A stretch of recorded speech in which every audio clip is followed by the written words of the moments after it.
Good morning everyone. Welcome to enlighten tutorials. आज मैं sample paper के साइंस सैम्पल पेपर का सेक्शन ई लेकर आई हूँ, जिसमें 4 मार्क्स के लिए ये क्वेश्चन है। ठीक है, so this is the case study based और डेटा बेस्ड क्वेश्चंस। ओके, तो let us C. Almost all metals combined with oxygen to form metal oxides.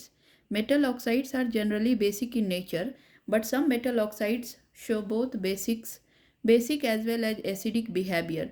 Different metals show different activities towards oxygen. Some react vigorously while some do not react at all. ठीक है, तो what happens when copper is heated in air. तो बोला गया है कि अगर copper को एयर में कॉपर को अगर हीट करेंगे in the presence of air तो क्या होगा। ठीक है, और हमें इसके लिए एक इक्वेशन लिखना है। So give the equation of reaction involve. So let us see. So when copper is heated in air, with oxygen to form copper 2 oxide, a black solid is formed. ठीक है, when copper is heated in air, it reacts with oxygen to form copper 2 oxide, और copper 2 oxide is a black solid. So जब copper को oxygen में जब हम लोग heat करेंगे तो हमें मिलेगा कॉपर 2 ऑक्साइड, जिसको हम लोग क्यूप्रिक ऑक्साइड भी बोलते हैं, और ये ब्लैक कलर का सॉलिड है। ठीक है, नाउ नेक्स्ट क्वेश्चन, इसका बी पार्ट देखेंगे। Why are some metal oxides categorized as amphoteric, give one example. So सबसे पहले तो एम्फोटेरिक ऑक्साइड्स क्या होता है उसे जानना है, और उसके बाद क्यों कुछ कुछ मेटल्स एम्फोटेरिक नेचर के होते हैं, और कौन से ऐसे मेटल होते हैं जिनका एम्फोटेरिक नेचर होता है। तो let us see. Metal oxides are categorised as amphoteric if they can react with both acids and bases. तो मेटल ऑक्साइड्स को एम्फोटेरिक ऑक्साइड्स इसलिए बोलते हैं, कुछ मेटल ऑक्साइड जो है ना वो एसिड और बेस दोनों के साथ रिएक्ट करता है। मतलब वो एसिडिक नेचर भी शो कर सकता है, बेसिक नेचर भी शो कर सकता है। तो अगर वो एसिडिक नेचर शो करेगा तो वो बेस से रिएक्ट करके सॉल्ट और वाटर बनाएगा। अगर वो बेसिक नेचर शो करेगा तो वो एसिड से रिएक्ट करके अगेन सॉल्ट एंड वाटर बनाएगा। तो कुछ ऐसे मेटल्स हैं, सारे मेटल्स ऐसे नहीं होते हैं। almost all the metals are almost all metal oxides are basic in nature, but there are some metal oxides which will behave both as an acid or a base. Okay, so जो metal oxides जो कि both acids और base की तरह behave करेगा उसी को हम लोग बोलते हैं एम्फोटेरिक। ठीक है, एम्फोटेरिक बोलते हैं उसे। ठीक है, so metal oxides are categorized as amphoteric if they can react with both acids and basis. ठीक है, तो देखो कुछ मेटल ऑक्साइड्स है जो एम्फोटेरिक नेचर के होते हैं। वैसे कुछ मेटल्स है जैसे कि aluminium oxide is an example of amphoteric oxide. ठीक है, similarly zinc oxide is also amphoteric in nature. Now इसका पार्ट सी देखेंगे हम लोग। ठीक है, देखिए पार्ट सी है इसका कि कंप्लीट द फॉलोइंग इक्वेशन। तो यहाँ पे दो इक्वेशन दे रखा है, K2O plus H2O, potassium oxide plus water. तो पोटेशियम ऑक्साइड वाटर के साथ मिलकर क्या बनाएगा। तो पोटेशियम ऑक्साइड जो है ना वाटर के साथ आप डालोगे, वाटर में डालोगे तो वो बनाएगा KOH, मतलब पोटेशियम हाइड्रोक्साइड। ठीक है, तो the reaction is K2O plus H2O is 2KOH। Next Al2O3 plus NaOH। अगर एल्यूमिनियम ऑक्साइड को सोडियम हाइड्रोक्साइड में डालोगे तो क्या रिएक्शन होगा। So aluminium oxide is what, if sodium hydroxide is there means base is there, it will behave as an acid. तो aluminium oxide plus 2NaOH तो बनेगा NaAlO2, मतलब इसको बोलते हैं हम लोग सोडियम एल्यूमिनेट प्लस वाटर, मतलब सॉल्ट प्लस वाटर। ठीक है, यहाँ पे ये एसिड की तरह बिहेव करेगा। Acid plus base is equal to salt plus water, मतलब aluminium oxide plus sodium hydroxide is equal to sodium aluminate plus water. Suppose यहाँ पे बेस की जगह पे मैं एसिड ले लेती, HCl ले लेती, तो उस समय एल्यूमिनियम ऑक्साइड बेस की तरह बिहेव करता। ठीक है, लेकिन फिर भी कंपाउंड हमारा सॉल्ट और वाटर ही बनता। ठीक है, नाउ इसका और देखेंगे और क्या है। On burning sulphur in oxygen a colourless gas is produced. ठीक है, तो जब हम सल्फर को जलाएंगे ऑक्सीजन की प्रेजेंस में तो एक कलरलेस गैस मिलेगा। So write the chemical equation for the reaction. So see here, on burning sulfur in oxygen, a colorless gas is produced. So chemical equation for the reaction is S. S is solid sulfur, और इसको हम लोग oxygen जो कि gas है O2 में जलाएंगे तो बनेगा हमारा SO2. SO2 is again our gas. ठीक है, so this is our colourless gas. ठीक है, चलो नेक्स्ट क्वेश्चन है हमारा. ठीक है, see here, name the gas form. तो SO2. State the nature of the gas. तो जो गैस मिला है उसका क्या नेचर है. तो sulphur dioxide gas is formed and the gas produce is acidic in nature. ठीक है, तो ये जो गैस है ना एसिडिक इन नेचर होगा. क्यों? क्योंकि ये सल्फर एक नॉन मेटल है और non metallic oxides are always acidic in nature. ठीक है, इसलिए non metallic oxides acidic in nature हैं, इसलिए ये एक nature of the gas will be acidic. So what will be the action of this on a dry litmus paper. See, this gas is also dry, means no water is there, no droplet of water और water vapor is there, और यहाँ पे litmus paper भी dry है. तो ये gas का इस ड्राई लिटमस पेपर पे कोई भी असर नहीं होगा. So there will be no any action on the dry litmus paper. ठीक है, नाउ क्वेश्चन नंबर 38 देखेंगे. A plant with red flower denoted by capital R and a plant with white flower denoted by w small w are allowed to undergo a cross with each other.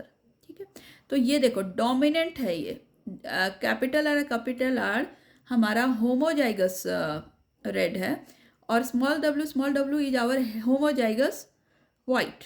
तो दोनों homozygous condition में. Homozygous इसको बोलते हैं, उस condition को बोलते हैं जिसमें दोनों लेटर कैपिटल हो. यहाँ पर भी दोनों स्मॉल हो, मतलब सेम लेटर हो, तो इसको बोलते हैं होमोजाइगस. तो a plant with red flower denoted by capital R and a plant with white flower denoted by small w are allowed to undergo a cross with each other. तो दोनों का आप क्रॉस कराएंगे तो there are two variations of gene which controls the color of the flower. So the gene for red color flower is dominant over that of the white flower. तो यहाँ पे जो रेड कलर का flower है वो dominant character show करेगा white colour के flower से. तो पूछ रहा है what percentage of plant is likely to produce white flower. तो सबसे पहले तो हम लोग इसको क्रॉस करा कर देखेंगे. ठीक है, तो पेरेंट्स कैसा था, प्योर रेड फ्लावर जिसको कैपिटल आर से डिनोट किया, प्योर वाइट फ्लावर जिसको स्मॉल w से किया गया है. अब इसमें से एक जीन यहाँ आएगा, ठीक है, तो एक आर यहाँ आएगा, एक W यहाँ आएगा, दोनों फिर से क्रॉस करेंगे तो ये हेट्रोजाइगस रेड बनेगा. ये F1 जेनरेशन का है और F1 प्रोजेनी का है. ठीक है, अब ये जो RW हेट्रोजाइगस रेड मिला है तो फिर से हम एक और RW मतलब ओके. अब हम क्या करेंगे ना, एक कैपिटल आर ठीक है और एक स्मॉल w को क्रॉस करा कर देखेंगे F2 जनरेशन में. तो देखो कैपिटल आर दोनों कैपिटल आर मतलब क्या कि homozygous red and this is capital R small w that is heterozygous red. Again capital R small w heterozygous red, again small w homozygous white. तो क्या आपको ये परसेंटेज दिख रहा है. तो यहाँ पे आपको दिख रहा है रेड कलर डोमिनेंट होगा. क्यों? क्योंकि यहाँ देखो 1 2 3 रेड मिले हैं और एक वाइट मिले हैं. सो दिस कैपिटल आर, अगर फर्स्ट में कैपिटल आर है ना मतलब वो रेड ही होगा. तो डोमिनेंट हमारा रेड है तो 3 रेड और एक वाइट मिला. ठीक है, तो आप देखो फिनोटिपिक रेशियो क्या हो जाएगा 1 2 3 red is there. So phenotypic ratio will be 3:1.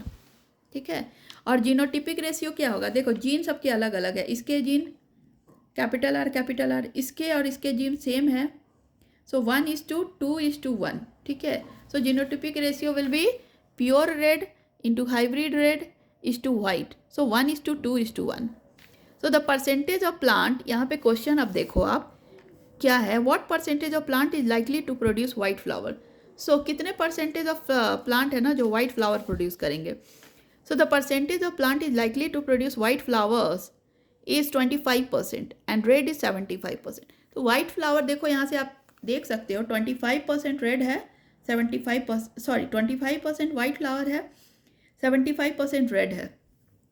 ठीक है, फिर है the conclusion that can be drawn from the cross of a red colour flower with a white colour flower is that red is dominant trait and brown is recessive trait.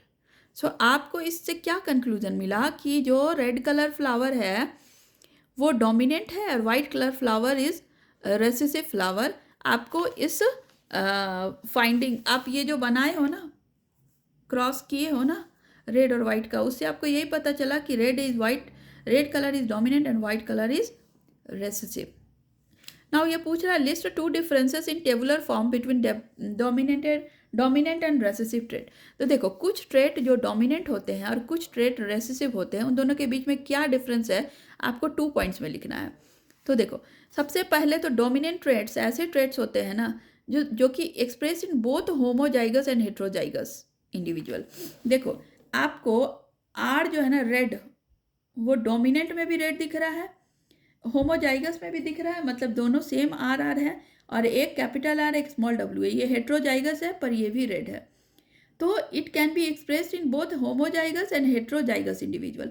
Homozygous में भी दिखा सकते हैं आप इसको और heterozygous form में भी दिखा सकते हैं, ठीक है। लेकिन recessive trait is always in homozygous state. देखो रेसेसिव को आप कभी भी हेट्रोजाइगस फॉर्म में नहीं लिख सकते हो। आप स्मॉल डब्ल्यू और कैपिटल आर नहीं लिख सकते हो, आपको हमेशा पहले कैपिटल आर बाद में स्मॉल डब्ल्यू लिखना होगा। और जैसे ही आप पहले कैपिटल आर लिख रहे हो मतलब वो हमारा हो जाएगा डोमिनेंट। तो डोमिनेंट के लिए आपको हमेशा होमोजाइगस और हेट्रोजाइगस दोनों कंडीशन ले सकते हो, लेकिन लेकिन रेसेसिव के लिए आपको सिर्फ होमोजाइगस इंडिविजुअल की जरूरत पड़ेगी, ठीक है। देखो अब यहाँ पे है कि represented by a capital letter, यहाँ पे आपको सभी कैपिटल मिलेंगे डोमिनेंट ट्रेट्स के। Represented by a capital letter as well as capital letter and capital और स्मॉल लेटर, मतलब कैपिटल सिर्फ कैपिटल लेटर से और कैपिटल और स्मॉल से भी डिनोट कर सकते हैं। रहने दो। सी आप हमेशा कैपिटल लेटर जहाँ भी आ जाए ना समझना वो डोमिनेंट है।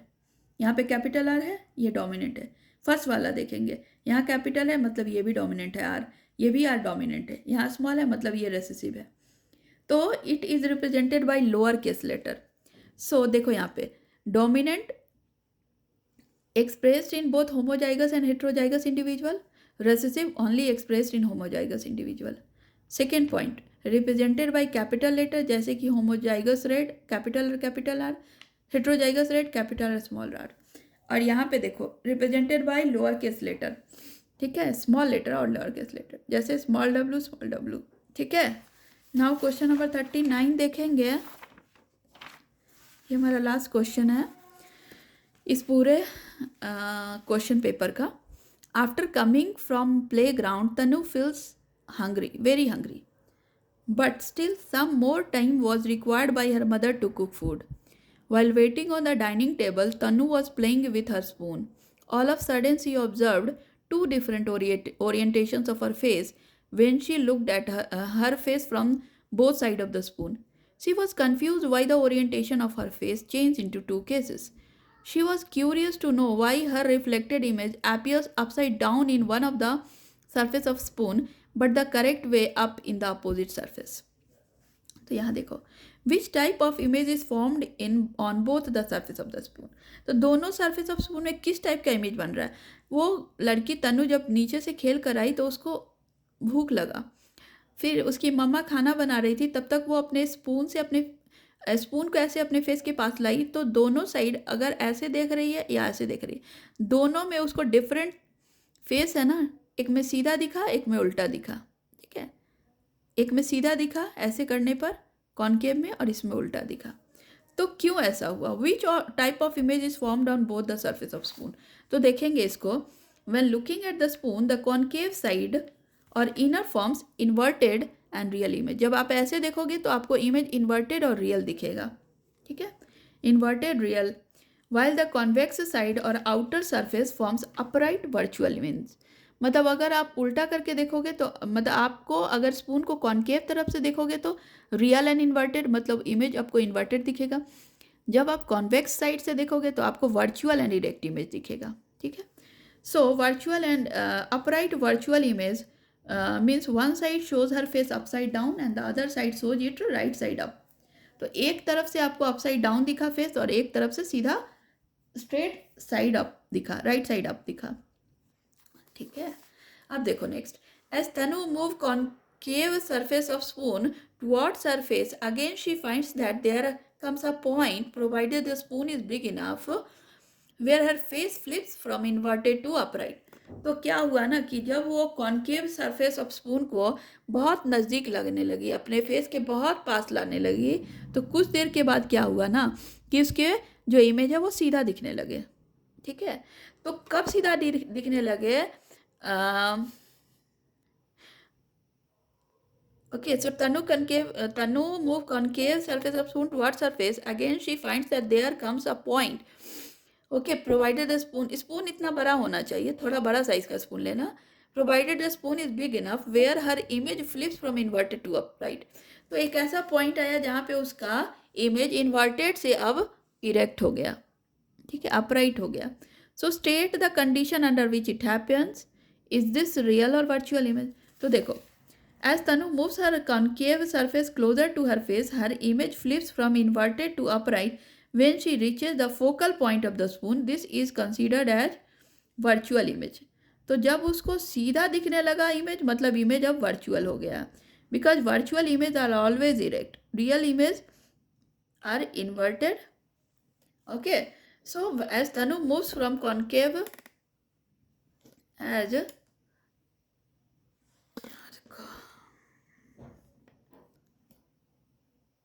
So as Tanu moves the concave surface closer to her face, her image flips from inverted to upright.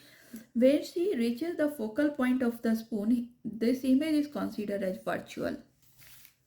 ठीक है. नेक्स्ट इसका एक और पार्ट है, लास्ट सी पार्ट. आप यहाँ पे देखो कि द गिवन रे diagram depict the correct explanation of the image form by one surface of the spoon. ठीक है, तो देखो आप एक कॉन्केव ले रहे हो और एक कॉन्वेक्स ले रहे हो.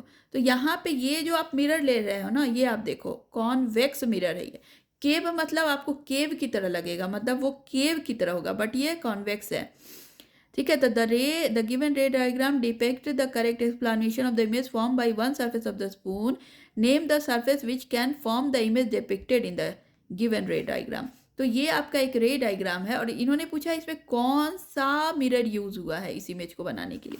तो यहाँ पे देखो, the convex surface of the spoon is the surface that can form the image as depicted in the ray diagram. तो इस रे डायग्राम में कॉन्वेक्स मिरर का यूज किया गया है. When the object is at finite distance from the mirror, the image is always virtually erect and between the pole and the focus. So जब image को यहाँ पे प्रिंसिपल एक्सिस पे किसी भी पॉइंट पे रखेंगे ना, किसी भी पॉइंट पे, तो इमेज हमेशा पोल और फोकस के बीच में बनेगा. अगर आप इस ऑब्जेक्ट के पोजीशन को इस पोल से दूर लेकर जाओगे, सपोज ओ यहाँ पे ओ डैश या फिर यहाँ पे ले आओगे, तो इमेज का भी पोजीशन थोड़ा इस तरफ बढ़ेगा. Image will go right side में वो शिफ्ट होगा और फोकस के पास जाएगा अगर आप ऑब्जेक्ट को पोल से दूर लेते जाओगे.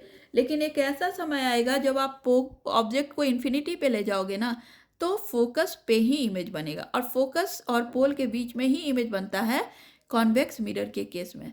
So this was our entire question paper which we did today. So in the next video, we will discuss about the next sample paper of maths. So till then you will be waiting for the next sample paper. और आप हमारे channel पे बने रहिए, हमारे channel को like, subscribe और share करें. Thank you so much.